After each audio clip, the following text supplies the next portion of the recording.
Hello friends, welcome to study our target. दोस्तों, आज की इस वीडियो में देखेंगे साइंस के मोस्ट इंपॉर्टेंट 20 क्वेश्चन के साथ साथ एक्स्ट्रा जानकारी भी प्राप्त करेंगे ताकि एग्जाम के पॉइंट ऑफ व्यू से आपका सब कुछ क्लियर होते चले। दोस्तों, जैसा कि आपको पता है कि इस चैनल पे मेरा ये फर्स्ट वीडियो अपलोड हुआ है, डेमो के रूप में आप समझ सकते हैं। तो पूरा कंप्लीट वीडियो देखिए। कंप्लीट वीडियो देखने के बाद आपको समझ में आया या नहीं, आपको वीडियो कैसा लगा, आप अपना प्रतिक्रिया जरूर दीजिए। आपको ये कंप्लीट वीडियो देखने के बाद अगर अच्छा लगा होगा तो वो भी बताइए, अगर आपको कहीं कुछ गलती लगा वो भी बताइए, क्योंकि आपका एक एक जवाब मेरे लिए वैल्यूएबल हो सकता है। आज का अगर ये वीडियो अच्छा लगा होगा तो कल से मैं ये वीडियो रेगुलर कर दूंगा और भी ज़्यादा क्वेश्चन लेकर आऊँगा, क्योंकि आज डेमो है इसलिए 20 क्वेश्चन ही लिए हैं। कल से ज़्यादा क्वेश्चन लेंगे अगर आज का ये वीडियो अच्छा लगा होगा तो। ठीक है, तो चलिए क्वेश्चन से स्टार्ट करते हैं। पहला क्वेश्चन है, अल्जाइमर रोग मानव शरीर के किस अंग को प्रभावित करता है? तो इसका correct answer option number A हो जाएगा, मस्तिष्क को। अल्जाइमर रोग जो है वो मानव शरीर के मस्तिष्क अंग को प्रभावित करता है। बात करते हैं इस अल्जाइमर रोग के बारे में। तो अल्जाइमर रोग में मस्तिष्क में तंत्रिका कोशिका यानी न्यूरॉन्स के बीच कनेक्शन सही से नहीं हो पाता है। यह एक प्रगतिशील बीमारी है। दोस्तों, एग्जाम में आपसे पूछा जाएगा बाई चांस कि अल्जाइमर रोग किस प्रकार की बीमारी है, तो ये है प्रगतिशील बीमारी। ठीक है, प्रगतिशील बीमारी है। जब ये रोग होता है तो सोचने में दिक्कत, सिर दर्द होना शुरू हो जाता है। अल्जाइमर रोग जब होता है किसी मनुष्य को तो सोचने की क्षमता कम हो जाती है, सिर दर्द होना शुरू हो जाता है। ठीक है, अगला क्वेश्चन देखते हैं। क्वेश्चन नंबर 2 है, अस्थि मज्जा में रुधिर कणिकाओं का निर्माण क्या कहलाता है? तो इसका correct answer option number A हो जाएगा, हिमेटोपाइसिस। अस्थि मज्जा में रुधिर कणिकाओं का निर्माण जो है हिमेटोपाइसिस कहलाता है। फ्रेंड्स, बात करते हैं रुधिर कणिकाओं के बारे में। तो रुधिर कणिकाओं कौन कौन होता है? तो आरबीसी और डब्ल्यूबीसी होता है। आरबीसी का फुल फॉर्म क्या होता है? Red blood cell. और डब्ल्यूबीसी का फुल फॉर्म क्या होता है? White blood cell. आरबीसी का निर्माण कहाँ होता है? तो अस्थि मज्जा में होता है, यानी जिसको वोन वैरो भी बोलते हैं। अस्थि मज्जा को वोन वैरो भी बोलते हैं। तो आरबीसी का निर्माण कहाँ होता है? तो अस्थि मज्जा में होता है। अगला क्वेश्चन देखते हैं। क्वेश्चन नंबर 3 है, रेडियो एक्टिविटी के दौरान निम्न में से किन किन किरणों का उत्सर्जन नहीं होता है? तो इसका correct answer option number D हो जाएगा, कैथोड किरणें का। रेडियो एक्टिविटी के दौरान, जिसको रेडियो एक्टिविटी भी बोलते हैं, इसके दौरान निम्न में से किन किरणों का उत्सर्जन नहीं होता है? तो कैथोड किरणों का उत्सर्जन नहीं होता है। बाकी ये 3 किरण जो दिखाई दे रहे हैं आपको, अल्फा किरण इसका साइन ये है, बीटा किरण इसका साइन ये है और गामा किरण इसका साइन ये है। ठीक है, तो ये तीनों किरण का उत्सर्जन होता है, लेकिन कैथोड किरण का उत्सर्जन नहीं होता है। फ्रेंड्स, बात करते हैं रेडियो एक्टिविटी का एसआई मात्रक क्या होता है, एसआई यूनिट क्या होता है? तो वेक्यूरल होता है। ठीक है, वेक्यूरल होता है, आपको भी पता होगा। नॉन एसआई यूनिट की बात करें तो क्यूडी होता है। ठीक है, अगला क्वेश्चन देखते हैं। क्वेश्चन नंबर 4 है, किसी तत्व के परमाणु क्रमांक समान हो परंतु परमाणु भार भिन्न भिन्न होते हैं, उन्हें क्या कहा जाता है? तो इसका correct answer option number C हो जाएगा, उपर्युक्त दोनों। देखिए फ्रेंड्स, समस्थानिक और आइसोटॉप्स जो बोला जाता है, ये समस्थानिक को ही इंग्लिश में बोला जाता है आइसोटॉप्स। ठीक है, तो समस्थानिक और आइसोटॉप्स दोनों एक ही चीज़ है। समस्थानिक को ही इंग्लिश में आइसोटॉप्स बोला गया है, इसलिए ऑप्शन सी में उपर्युक्त दोनों दिया गया है। ठीक है, तो किसी तत्व के परमाणु क्रमांक समान हो परंतु परमाणु भार भिन्न भिन्न होते हैं, उन्हें क्या कहा जाता है? तो समस्थानिक यानी आइसोटॉप्स कहा जाता है। फ्रेंड्स, बात करते हैं, अगर जैसे यानी एग्जाम्पल के तौर पे देखा जाए, मान के चलिए हाइड्रोजन है, तो हाइड्रोजन के 3 आइसोटॉप्स होते हैं। जैसे एग्जाम्पल के तौर पे मैं आपको समझा रहा हूँ। ठीक है, तो हाइड्रोजन के 3 आइसोटॉप्स होते हैं। जैसे एक होता है प्रोटियम, दूसरा होता है ड्यूट्रियम और तीसरा होता है ट्राइटियम। ठीक है, ये 3 आइसोटॉप्स होते हैं हाइड्रोजन के। जैसे हाइड्रोजन का परमाणु क्रमांक तो सेम ही होगा, लेकिन इसका परमाणु भार अलग अलग होगा। जैसे ये प्रोटियम का हो गया, ड्यूट्रियम का होगा H1 और ऊपर में 2 हो जाएगा। ठीक है, और ट्रिटियम का होगा, ये नीचे में H1 और ऊपर में 3 हो जाएगा। तो परमाणु क्रमांक तो सभी पर सेम ही है, प्रोटियम में भी, ड्यूट्रियम में भी और ट्रिटियम में भी, लेकिन परमाणु भार जो है वो अलग अलग है, इसलिए इसको क्या बोला जाता है? समस्थानिक यानी आइसोटॉप्स बोला जाता है। अगला क्वेश्चन देखते हैं। क्वेश्चन नंबर 5 है, परमाणु यानी आटम का आकार कितना होता है? तो इसका correct answer option number C हो जाएगा, उपर्युक्त दोनों। देखिए, अगर मीटर में पूछा जाए तो 10 के पावर -10 मीटर होगा। अगर सेंटीमीटर में पूछा जाए तो 10 के पावर -8 सेंटीमीटर होगा। कैसे होगा? देखिए, 10 के पावर -10 अगर मीटर में पूछा जाए तो ये होगा परमाणु का आकार। ठीक है, अगर आपसे सेंटीमीटर में पूछा जाए तो इसको चेंज कर देंगे, 1/10⁻10 तो लिख ही सकते हैं, क्योंकि माइनस पावर में है, तो उसको नीचे कर देंगे तो पॉजिटिव हो जाएगा पावर। ठीक है, अगर इसको सेंटीमीटर में चेंज करना है तो क्या आपको पता है कि 100 सेंटीमीटर बराबर में 1 मीटर होता है। तो सेंटीमीटर में चेंज करने के लिए क्या करेंगे, इसको 100 से मल्टीप्लाई कर देंगे। 100 से मल्टीप्लाई करेंगे तो 100 बराबर में हम 10⁻² लिख ही सकते हैं। तो यहाँ से पावर 2 है तो इसको अगर कैंसिल आउट करें तो यहाँ 10⁸ बचेगा, 1 में 10⁸। अगर 10⁸ को ऊपर ले जाएंगे तो 10⁻⁻8 ये सेंटीमीटर में आ गया। ठीक है, तो ये दोनों करेक्ट है, आप ध्यान में रख लीजिएगा। अगला क्वेश्चन देखते हैं, क्वेश्चन नंबर 6 है, कम तापमान को मापने वाले यंत्र को क्या कहा जाता है। कम तापमान को मापने वाले यंत्र को क्या कहा जाता है, तो इसका correct answer option number A हो जाएगा, क्रायोमीटर कहा जाता है। कम तापमान को मापने वाले यंत्र को क्या कहा जाता है, क्रायोमीटर कहा जाता है। फ्रेंड्स, इससे कम से कम -1000 डिग्री केल्विन तक का टेम्परेचर माप सकते हैं, माइनस में, ठीक है ना। कम से कम ताप मापने वाले यंत्र है क्रायोमीटर। फ्रेंड्स, बात करते हैं पायरोमीटर के बारे में। तो पायरोमीटर जो है ये बहुत ज़्यादा टेम्परेचर मापने की यंत्र है। जैसे में सोलर रेडिएशन हो गया, तो सोलर रेडिएशन जो होता है उसका बहुत ज़्यादा टेम्परेचर होता है, तो उसको मापने के लिए पायरोमीटर यंत्र का यूज किया जाता है। ठीक है, अगला क्वेश्चन देखते हैं, क्वेश्चन नंबर 7 है, मनुष्य के कानों में कितनी हड्डियां होती है। तो इसका correct answer option number A हो जाएगा, 6 हड्डियां होती है। फ्रेंड्स, बात करते हैं 6 हड्डियां के बारे में। तो दोनों कानों में कुल मिलाकर 6 हड्डियां होती है। आपसे एग्जाम में पूछा जाए कि मनुष्य के एक कान में कितनी हड्डियां होती है, तो 3 हड्डियां होती है। ठीक है, कानों को सुनने के अलावा बैलेंसिंग का भी काम है, ठीक है, जो हमारे बॉडी को बैलेंस करता है। ठीक है, एक कान में 3 हड्डियां होती है, ये आपको पता होगा। वो 3 हड्डियां का नाम क्या क्या है, तो एक है इनकस, एक नाम है इनकस, दूसरा नाम है मैलस, ठीक है, और तीसरा है स्टेपिस, ठीक है। ये आप ध्यान में रख लीजिएगा। आपसे एग्जाम में पूछा भी गया होगा कि हमारे पूरे बॉडी का यानी मानव पूरे शरीर में सबसे छोटी हड्डी कौन सी है, तो स्टेपिस यानी जो कि कान की हड्डी है। स्टेपिस आप नाम भी सुने होंगे, जो कि कान की हड्डी है। ठीक है, अगर आपसे एग्जाम में पूछा जाए कि मानव शरीर का सबसे छोटी मसल्स यानी पेशी कहाँ पाया जाता है, तो कानों में पाया जाता है। सबसे छोटी हड्डी भी कान की हड्डी है, और पूरे शरीर की सबसे छोटी मसल्स यानी पेशी कहाँ की, तो कान की ही है, जिसे स्टेपेडियस बोलते हैं।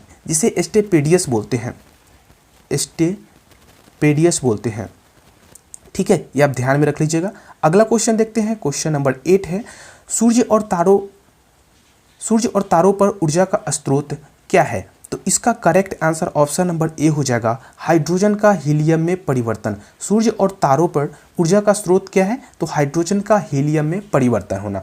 अगला क्वेश्चन देखते हैं, क्वेश्चन नंबर 9 है, मनुष्य की सुनने की क्षमता कितनी होती है। तो मनुष्य की सुनने की क्षमता जो होती है 20 हर्ट्ज से 20,000 हर्ट्ज तक होती है। ठीक है, मनुष्य की सुनने की क्षमता जो होती है, देखिए अब हर्ट्ज के बारे में बात करते हैं तो ये हर्ट्ज जो होता है ये आवृत्ति का यूनिट होता है। ठीक है ना, आवृत्ति को इंग्लिश में फ्रीक्वेंसी भी बोला जाता है, आवृत्ति को इंग्लिश में। ठीक है, तो ये आवृत्ति का यूनिट हर्ट्ज है। ठीक है, हर्ट्ज जो होता है इसका फुल नाम जो होता है ऐसे लिखा जाता है हर्ट्ज, ये शॉर्ट में HZ लिखा जाता है। ठीक है, तो ये सुनने की क्षमता जो होता है 20 हर्ट्ज से 20,000 हर्ट्ज तक होता है। ठीक है, अगला क्वेश्चन देखते हैं, क्वेश्चन नंबर 10 है, सौर सेल को विद्युत ऊर्जा में बदलने वाले यंत्र को क्या कहा जाता है। तो इसका correct answer option number A हो जाएगा, फोटोवोल्टिक सेल। सौर ऊर्जा को विद्युत ऊर्जा में बदलने वाले यंत्र को क्या कहा जाता है, तो फोटोवोल्टिक सेल कहा जाता है। ठीक है, ये आप ध्यान में रख लीजिएगा। फ्रेंड्स, बात करते हैं सोलर एनर्जी यानी सौर ऊर्जा के बारे में। तो ऐसी ऊर्जा जो हमें सूर्य से प्राप्त होता है, जैसे आप देखे होंगे जिसको शीशा भी बोला जाता है अपने गांव देहात में, ये जैसे सूर्य से चार्ज होता है। जैसे यहाँ पे सूर्य है तो यहाँ पे प्रकाश आता है, तो प्रकाश से ये चार्ज होता है और ये जो है ये विद्युत ऊर्जा में कन्वर्ट कर देता है, तो इसी को बोला जाता है। इसमें क्या लगा होता है, तो फोटोवोल्टिक सेल लगा होता है, जो कि सूर्य से ऊर्जा प्राप्त करता है, एनर्जी प्राप्त करता है और विद्युत ऊर्जा में इधर कन्वर्ट कर देता है। ठीक है, तो इसको क्या बोला जाता है, फोटोवोल्टिक सेल बोला जाता है। अगला क्वेश्चन देखते हैं, क्वेश्चन नंबर 11 है, पृथ्वी के केंद्र पर गुरुत्व के कारण त्वरण यानी एक्सेलरेशन ड्यू टू ग्रेविटी का मान क्या होता है। तो इसका correct answer option number B हो जाएगा, 0 होता है। पृथ्वी के केंद्र पर गुरुत्व के कारण त्वरण, जिसको इंग्लिश में एक्सेलरेशन ड्यू टू ग्रेविटी का मान कितना होता है, तो 0 होता है। फ्रेंड्स, बात करते हैं, एक रिलेशन होता है गुरुत्व के कारण त्वरण जो होता है, एक रिलेशन होता है G बराबर में कैपिटल G m1 m2 और अपॉन में r² होता है, जहाँ पे ये कैपिटल G जो है ये सार्वत्रिक गुरुत्वीय नियतांक है। ये स्मॉल g जो आपको दिखाई दे रहा है यही है गुरुत्व के कारण त्वरण, और r जो दिखाई दे रहा है आपको ये पृथ्वी का त्रिज्या है, आर जो दिखाई दे रहा है ये पृथ्वी का त्रिज्या है, और एम जो दिखाई दे रहा है आपको ये है पृथ्वी का द्रव्यमान। ठीक है, पृथ्वी का क्या है, ये द्रव्यमान है। अगला क्वेश्चन देखते हैं, क्वेश्चन नंबर 12 है, चुंबकीय प्रेरण क्षेत्र यानी इलेक्ट्रोमैग्नेटिक इंडक्शन का एसआई इकाई क्या होता है, यानी एसआई यूनिट क्या होता है। तो इसका correct answer option number A हो जाएगा, टेस्ला होता है। चुंबकीय प्रेरण क्षेत्र यानी इलेक्ट्रोमैग्नेटिक इंडक्शन का एसआई मात्रक क्या होता है, टेस्ला होता है। फ्रेंड्स, एग्जाम में अगर आपको वेबर पर मीटर स्क्वायर देखने को मिल जाए तो ये भी करेक्ट होगा, क्योंकि इसको वैज्ञानिक के नाम पर टेस्ला रख दिया गया है। मेन यूनिट तो यही होता है, लेकिन इसको वैज्ञानिक के नाम पर टेस्ला रख दिया गया है। ठीक है, अगला क्वेश्चन देखते हैं, क्वेश्चन नंबर 13 है, पदार्थ का परमाणु सिद्धांत किस वैज्ञानिक ने दिया था। तो इसका correct answer option number A हो जाएगा, डाल्टन ने। पदार्थ का परमाणु सिद्धांत किस वैज्ञानिक ने दिया था, तो डाल्टन ने दिया था। अगला क्वेश्चन देखते हैं, क्वेश्चन नंबर 14 है, Fe के नाभिक में, Fe कहने का मतलब क्या होता है, आयरन होता है। आयरन का ये संकेत है, आयरन का ये सिंबल है Fe के नाभिक में 26 प्रोटॉन होते हैं। Fe के पावर 2 प्लस आयन में कितने इलेक्ट्रॉन होंगे, Fe के पावर 2 प्लस आयन में कितने इलेक्ट्रॉन होंगे। तो यहाँ पे 24 करेक्ट आंसर हो जाएगा, ऑप्शन नंबर बी। अब कैसे होता है उसको समझते हैं। देखिए, जैसे में आपको पता ही होगा कि परमाणु क्रमांक जो होता है वो प्रोटॉन के बराबर होता है, और प्रोटॉन जो होता है वो इलेक्ट्रॉन के बराबर होता है। ठीक है, तो जैसे Fe है, ठीक है, तो Fe है तो इसमें क्या है कि 26 प्रोटॉन है, तो 26 इलेक्ट्रॉन भी होगा, 26 इलेक्ट्रॉन भी होगा, लेकिन 26 इलेक्ट्रॉन होगा, लेकिन यहाँ पे क्या है 26, जब ये तो बैलेंसिंग होगा तो पावर में कुछ नहीं होगा, लेकिन आपसे पूछा गया है कि Fe के पावर 2 प्लस होगा। इसका मतलब इलेक्ट्रॉन की तुलना में यहाँ पे प्रोटॉन 2 ज़्यादा है, इलेक्ट्रॉन की तुलना में 2 प्रोटॉन यहाँ पे ज़्यादा है, प्लस चार्ज ज़्यादा है, तो इसलिए यहाँ पे इसका मतलब 2 ज़्यादा प्रोटॉन है, इसका मतलब 24 ही इलेक्ट्रॉन होगा, इसका मतलब 24 ही इलेक्ट्रॉन होगा। अगर यहाँ पे Fe के पावर 2 माइनस रहता, Fe के पावर 2 अगर माइनस रहता तो यहाँ पे प्रोटॉन की तुलना में इलेक्ट्रॉन 2 ज़्यादा है, इलेक्ट्रॉन 2 ज़्यादा है, तो यहाँ पे क्या होता है, यहाँ पे 28 इलेक्ट्रॉन हो जाता। अगर 2 माइनस रहता तो 28 यानी 2 इलेक्ट्रॉन बढ़ जाता। ठीक है, तो ये आप ध्यान में रख लीजिएगा। अगर नेगेटिव रहे तो इसका मतलब इलेक्ट्रॉन ज़्यादा है, जितना रहे, जैसे 2 माइनस है तो 2 इलेक्ट्रॉन ज़्यादा है, अगर 2 यहाँ पे प्लस है तो 2 प्रोटॉन ज़्यादा है। ठीक है, तो परमाणु क्रमांक जो होता है जिसको Z से, कैपिटल Z से सूचित किया जाता है, ये बराबर होता है प्रोटॉन के, और प्रोटॉन बराबर होता है इलेक्ट्रॉन के। ठीक है, अगला क्वेश्चन देखते हैं, क्वेश्चन नंबर 15 है, किसी तत्व का, अगला क्वेश्चन है क्वेश्चन नंबर 15, किसी तत्व का परमाणु क्रमांक 17 है तथा द्रव्यमान संख्या 36 है, तब उस परमाणु में न्यूट्रॉनों की संख्या क्या होगी। तो इसका correct answer option number B हो जाएगा, 19। फ्रेंड्स, कैसे होता है इसको मैं अभी निकालना समझाता हूँ आपको। जैसे इसका एक फॉर्मूला होता है, उसको आप ध्यान में रख लीजिएगा। Total number of neutrons, total number of neutron बराबर में होता है x माइनस में z। अब यहाँ पे x क्या है, तो x है द्रव्यमान संख्या, और z क्या है, तो z है परमाणु संख्या। आपको अभी मैंने समझाया कि z से सूचित किया जाता है परमाणु की संख्या को, और x से सूचित किया जाता है द्रव्यमान संख्या को। तो द्रव्यमान संख्या में से परमाणु की संख्या को माइनस कर देंगे तो न्यूट्रॉन की संख्या निकल जाएगा। द्रव्यमान की संख्या कितना है, यहाँ पे 36 है, तो 36 माइनस में परमाणु क्रमांक कितना है, 17 है, तो 17 को माइनस करेंगे तो यहाँ पे कितना होगा, 19 होगा। तो न्यूट्रॉन की संख्या कितना होगा, 19। ऑप्शन नंबर बी करेक्ट हो जाएगा। ये फॉर्मूला आप जरूर से जरूर ध्यान में रख लीजिएगा। अगला क्वेश्चन देखते हैं, क्वेश्चन नंबर 16 है, यदि पृथ्वी की त्रिज्या घटती है और उसका द्रव्यमान समान बना रहता है तो गुरुत्वीय त्वरण का मान क्या होगा। तो इसका correct answer option number B हो जाएगा, बढ़ेगा। यदि पृथ्वी की त्रिज्या घटती है और उसका द्रव्यमान समान बना रहता है तो गुरुत्वीय त्वरण का मान जो है वो बढ़ेगा। कैसे, अभी मैंने इससे पहले मतलब 2-3 क्वेश्चन पहले एक रिलेशन समझाया था। गुरुत्व के कारण त्वरण यानी G बराबर में कैपिटल G m1 m2 और अपॉन में r² होता है। तो पृथ्वी का त्रिज्या बोला गया है ना, यहाँ पे पृथ्वी की त्रिज्या जब घटती है, इसका मतलब ये गुरुत्वीय त्वरण जो आपको दिखाई दे रहा है इससे इसका उल्टा रिलेशन है, इससे उसका क्या है, इन्वर्सली प्रोपोर्शनल रिलेशन है। जैसे G inversely proportional to r², ठीक है ना, क्या है, इसका उल्टा रिलेशन है। जैसे यहाँ पे पृथ्वी की त्रिज्या अगर घटती है, पृथ्वी की त्रिज्या अगर घटती है तो गुरुत्वीय त्वरण जो है ये बढ़ेगा, और अगर पृथ्वी की त्रिज्या बढ़ता है तो ये गुरुत्व के कारण त्वरण जो है ये घटेगा, क्योंकि इसका दोनों का उल्टा रिलेशन है। तो आप यहाँ से देख सकते हैं क्वेश्चन में बोला गया कि पृथ्वी की त्रिज्या घटती है, इसका मतलब गुरुत्व के कारण त्वरण जो है ये तो बढ़ेगा ही बढ़ेगा, क्योंकि उल्टा रिलेशन है। इसका घटता है तो इसका बढ़ेगा, और इसका बढ़ता है तो इसका घटेगा। ठीक है, अगला क्वेश्चन देखते हैं, क्वेश्चन नंबर 17 है, किस यंत्र द्वारा रेडियो एक्टिविटी मापी जाती है। किस यंत्र द्वारा रेडियो एक्टिविटी मापी जाती है? तो इसका correct answer option number B हो जाएगा, Geiger Muller counter. Geiger Muller counter यंत्र द्वारा रेडियो एक्टिविटी मापी जाती है। रेडियो एक्टिविटी एक तरह की स्पॉन्टेनियस प्रोसेस होता है, स्पॉन्टेनियस प्रोसेस होता है जिसमें कि अल्फा बीटा और गामा, अल्फा बीटा और गामा रेज निकलती है, यानी किरणें निकलती है। क्या होता है? स्पॉन्टेनियस प्रोसेस होता है। ठीक है, रेडियो एक्टिविटी जो होता है स्पॉन्टेनियस प्रोसेस होता है जिसमें से अल्फा बीटा गामा किरणें निकलती है। देखिए, अब बात करते हैं रेडियो एक्टिविटी के बारे में। तो इसका एसआई यूनिट मैंने पहले ही बता चुका हूँ, वैक्यूरल होता है, वैक्यूरल होता है, वैक्यूरल होता है। ठीक है, और नॉन एसआई यूनिट की बात करें तो क्यूडी होता है, ये मैंने पहले भी समझा चुका हूँ। अगला क्वेश्चन देखते हैं, क्वेश्चन नंबर 18 है, पृथ्वी की सतह से भू स्थिर उपग्रह की ऊंचाई कितनी होती है? तो इसका correct answer option number C हो जाएगा, उपर्युक्त दोनों, 36,000 किलोमीटर या 35,800 किलोमीटर। देखिए, ये दोनों करेक्ट हो जाएगा। आपके ऑप्शन के ऊपर डिपेंड करता है कि एग्जाम में किस तरह से ऑप्शन देता है।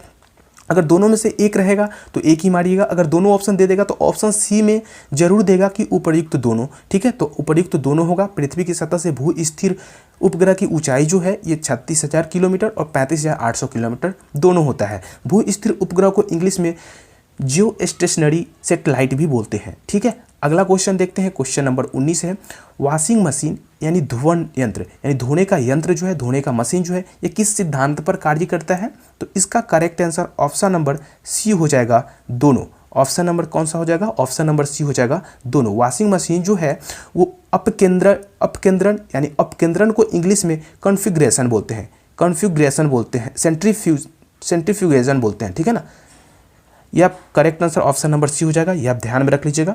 अगला क्वेश्चन देखते हैं, क्वेश्चन नंबर 20 है, आघूर्ण बल यानी टॉर्क्यू, आघूर्ण बल यानी टॉर्क्यू की एसआई मात्रक क्या होती है? तो इसका correct answer option number A हो जाएगा, न्यूटन मीटर। आघूर्ण बल जिसको इंग्लिश में टॉर्क्यू भी बोला जाता है, इसका एसआई मात्रक क्या होता है? न्यूटन मीटर होता है। ये भी एक तरह का फोर्स ही होता है। आघूर्ण बल जो है ये भी एक तरह का फोर्स ही होता है, बस फर्क इतना है कि ये फोर्स मैग्नेटिक फील्ड में लेकर लगाते हैं। जैसे मान के चलिए ये एक बीच में जैसे ये है, ठीक है, तो इसमें जब फोर्स लगता है, जैसे एग्जाम्पल के तौर पे गैल्वेनोमीटर आप देखे होंगे, वो हमेशा 90 डिग्री पर ही फोर्स लगता है उसमें।